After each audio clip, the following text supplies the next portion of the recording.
কে কহিলে সত্য দাদা মু ডরুছি? আমি তো ভয় পাচ্ছি না সত্য দাদা। মু শুধু ভাবুছি যার পাই মু লড়াইটা লড়িবি সে বাঁচে কি রহিব তো? অভিমানে কষ্টে সে নিজেকে শেষ করে দেবে না তো চন্দন দাদা? না উর্বশী না, আমার মনে হয় কাজল অত বোকা মেয়ে নয়। তাহলে তো অনেক আগেই। দেখো উর্বশী দিদি, তুমি তো জীবনে সব কিছু হারিয়েছ, স্বামী পরিচয়, স্বামী সুখ, এমনকি নিজেরও পরিচয়। কিন্তু এবে কাজু মাকে খুঁজিকে পেলে না, যা যা হারিয়েছ সব লড়াই করি ছিনিয়ে দিব। আও না, আও চুপ করে রহিব নি তুমি। সত্যরে মু আর চুপ করে কি রইবিনি, মুখ বন্ধ করে কি রইবিনি। মুখ গোটে ভারের জন্য হলো মু সূর্য পানিগ্রাহের সামনাসামনি গিয়ে দাঁড়াব। মোর পাই মু কিচ্ছু চাও, শুধু গোটে ভার, গোটে পাশ। শুধু সে সারা বিশ্বের সামনে দাঁড়িয়ে বলবে যে কাজল তার সন্তান, কাজলের শরীরে তার রক্ত বইছে। আমি আর কিচ্ছু চাই না চন্দন দাদা। ঠিক বলেছ উর্বশী, কিন্তু তাহলে তো আর আমাদের এখানে দাঁড়িয়ে সময় নষ্ট করলে হবে না, থানায় যেতে হবে। এই চলো চলো চলো, আমরা থানায় যাই। চলো চলো।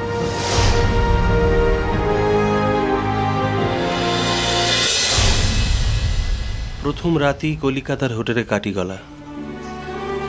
ওপরে ওপরে শহরটা কেতো বদলেছে, কিন্তু ভেতরেও কি একই রকম বদলেছে? কলিকাতার মানুষগুলোও কি একই রকম বদলেছে? আর সে সৃষ্টি নাকি এখনো আগোপরি অহংকারী, আগোপরি উদ্ধত, আগোপরি নিষ্ঠুর? কি আশ্চর্য! কলিকাতা মানেই কি মোর পাখরে সৃষ্টি মুখার্জি? তা না হলে যে নামটা ভুলে থাকবার প্রতিজ্ঞা করেছিলি সেই নামটাই কেন কলিকাতায় পা দিতে না দিতেই মনে পড়ে গেল? একেই কি বলে অনুষঙ্গ? আজই এই শহরে একলা পড়ে থাকা নিজের ঘরে রয়েছে। আচ্ছা, এই ঘরে কি কেউ থাকে এখন? চারু মাসে কি বেঁচে আছে এখন? বেঁচে থাকলেও সে কি কলিকাতার এই ঘরেতেই? আচ্ছা, সৃষ্টিকে নিষ্ঠুর কহুছি, আমিও কি নিজে কম নিষ্ঠুর?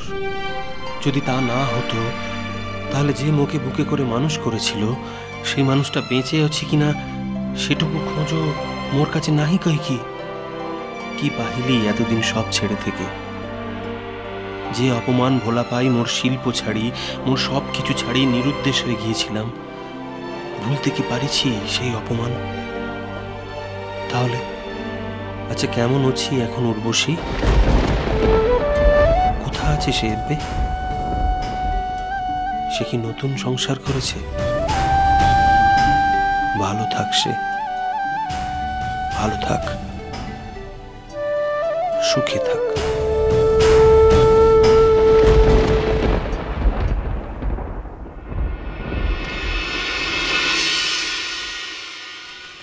গুড মর্নিং সবাই। মা, বলছি আজকে তোমার ছেলের বেরোতে একটু দেরি হবে, বুঝলে? ও বললো যে ও ভাত টাত খেয়েই একেবারে বেরোবে। তুমি আর তাড়াহুড়ো বিশেষ করো না, ধীরে সুস্থেই করো। অবমি, হ্যাঁ তুমি কি আজও সকাল সকাল বেরিয়ে যাবে নাকি? হ্যাঁ গো ঠাম্মা, দেখো না দেরি হয়ে গেছে অলরেডি। তোমার এই নাচ আর কদিন চলবে বলো তো বমি? সকাল সকাল বেরিয়ে যাও আর বিকেল পার করে বাড়ি ফিরো। কি যে বলো শোনা ঠাম্মা, তোমার তো দেখছি কিচ্ছু মনে থাকে না। কালকে আমি তো বাড়িতেই ছিলাম, আমি রিহার্সালে গেছি কালকে। কাল তো রিহার্সাল বন্ধ ছিল।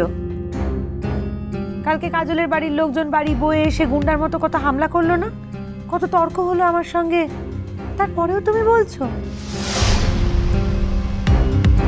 তুমি অত তর্ক করো কেন বাবু? হ্যাঁ, রোজই এমন ধারে যাও, তাই তো সে বলেছে। কাল যায়নি কো, পরশুদিন আধ বেলার জন্য গেস্ট রুম, এত বেকার তো তোমার থেকে কেউ চায় না। কেন বলবে না মা, ও তো এটাই শিখেছে। কথা না বললে বুঝি বড় হওয়া যায়? হ্যাঁ, তাই সকলের সমস্ত কথায় ওর কথা বলা চাই। তা সে কথার মাথা মুন্ডু থাক আর নাই থাক। তা না হলে কি কেউ কইতে পারে কাজলের বাড়ির লোক এখানে এসে গুন্ডামি করেছে? তারা যদি এখন গুন্ডামি না করে তাহলে কখন করবে? আর যদি করেও সেটা তো তাদের দোষ নয়। তাদের বাড়ির মেয়েটা কোথায় লোপাট হয়ে গেল আর তারা হামলা করবে না তা তো হয় না। কি বলছো তুমি ছোটকা? কেউ বোকার মতো একা একা নিজের ঘর ছাড়তে যায়? আচ্ছা তুমি বলো তো এটাতে কি লাভ হলো? কোনো লাভ হলো? শুধু শুধু বাড়ির এতগুলো মানুষকে অস্বস্তিতে ফেলা। আর নীল বেচারা হন্যে হয়ে এখানে সেখানে ওকে খুঁজে বেড়াচ্ছে। ও তো নিজের কাজে মন দিতে পারছে না। তাতে তো তোমার নাচন করতে কিছু কম হচ্ছে না। সাত সকালে উঠে একটু ধেই ধেই করে নাচতে বেরিয়ে যাচ্ছে। ধেই নাচে না মেয়ে মানুষ কোথাকার। তোমাকে আর কি বলবো বলো তো রাঙা পিসি? তুমি তো কিছু বোঝো না, না বুঝে শুনে কথা বলো। খালি বড়দের কথা শুনে চারটি পাকা পাকা কথা শিখেছো। তা না হলে তোমাকে আমি নিশ্চয়ই বলতাম যে এই কম্পিটিশনটা কতটা প্রেস্টিজিয়াস। সারা দেশ জুড়ে এই কম্পিটিশনটা হচ্ছে, প্রত্যেক স্টেটে এই কম্পিটিশনটা অর্গানাইজ করা হচ্ছে। প্রত্যেক স্টেট থেকে 3 জন করে, তারপরে টোটাল ফাইনালে সবাই যারা যাবে তার মধ্যে থেকে ফাইনালি 3 জন সিলেক্টেড হবে। আর কতটা প্রাইজ মানি সে সম্পর্কে তোমার কোনো আইডিয়া আছে রাঙা পিসি? ভাবতেও পারবে না। আমার ভাবার দরকার নেই। তুমি তো ভাবতেও পারবে না। কত চিড়িটা কোনো বেকামুখী। রাঙা পিসি আরে আবার ওটা আমি বলা ছেড়ে দিয়েছি। আপনারা আমার মতো অভ্যেস করুন। ও কোনোদিনও কারুর কথা শুনবে না। বাই দ্য ওয়ে, আচ্ছা এইটা, এই যে কম্পিটিশনটার, এটার হোর্ডিং পোস্টার আমি অনেক জায়গায় দেখেছি, শহরে অনেক জায়গায় দেখেছি। এই যে কম্পিটিশনটা, এই যে ট্যালেন্ট হান্ট কম্পিটিশনটা হচ্ছে, এটা সারা বাংলা মেধা প্রতিযোগিতা তো। টিভিতেও তো দেখাচ্ছে। আচ্ছা এটার নাম দেবার লাস্ট ডেট কবে জানো? এই শনিবার দিন তো পারফরমেন্সটা হবে। আমার মনে হয় পারফরমেন্সের আগের দিন অবধি নাম দেওয়া যাবে। এই সময় যদি কাজলটা থাকতো তাহলে আমি ঠিক ওকে জোর করে নাম দেওয়াতাম। ঠিক বলেছিস। আমাদের কাজল রানী যদি ওই প্রতিযোগিতায় নাম দিত তাহলে কোনো ঘুটে কুড়িনি প্রাইজ পেত না। হ্যাঁ, কাকে বললে গুটি কুড়িনিটা?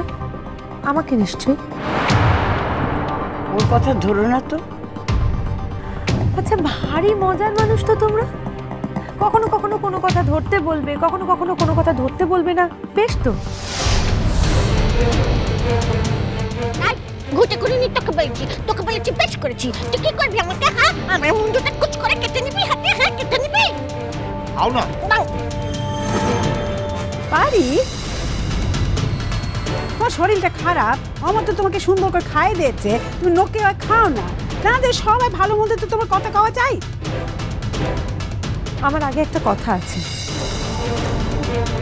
আচ্ছা এই যে ছোটকা এক্ষুনি বললো যে কাজল থাকলে কাজলেরও নামটা নাচে দেওয়াতো, তাহলে আমি রোজ মায়ের কাছে একটু সময়ের জন্য রিহার্সাল করতে যাচ্ছি বলে তোমরা সবাই মিলে আমাকে এত কথা শোনাচ্ছ কেন? কি জানি বাবা, আমার তো মনে হয় কাজল যদি সুযোগ পেত তাহলে ওই সংসারের সমস্ত দায় দায়িত্ব সকলের ঘাড়ে চাপিয়ে দিয়ে ওই বাপের বাড়ি নাচ শিখতে চলে যেত না রোজ। নিজের কাজকর্ম গুছিয়ে তারপরেই নিজেরটা ভাবত।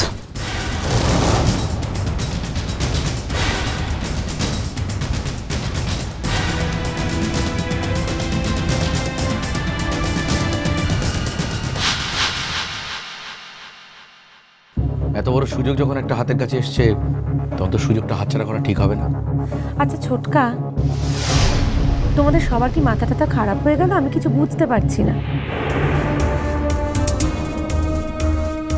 না, রাঙা পিসি মন্দ গান গায় না, সেটা একবারও বলছি না, কিন্তু তাই বলে তাকে ধরে বেঁধে অল ইন্ডিয়া ট্যালেন্ট কম্পিটিশনে নামিয়ে দেওয়া, সেটাই বা কেমন ধরা কথা? আচ্ছা এটা বেসিক মিনিমাম একটা স্ট্যান্ডার্ড তো থাকবে, বলো? বাজে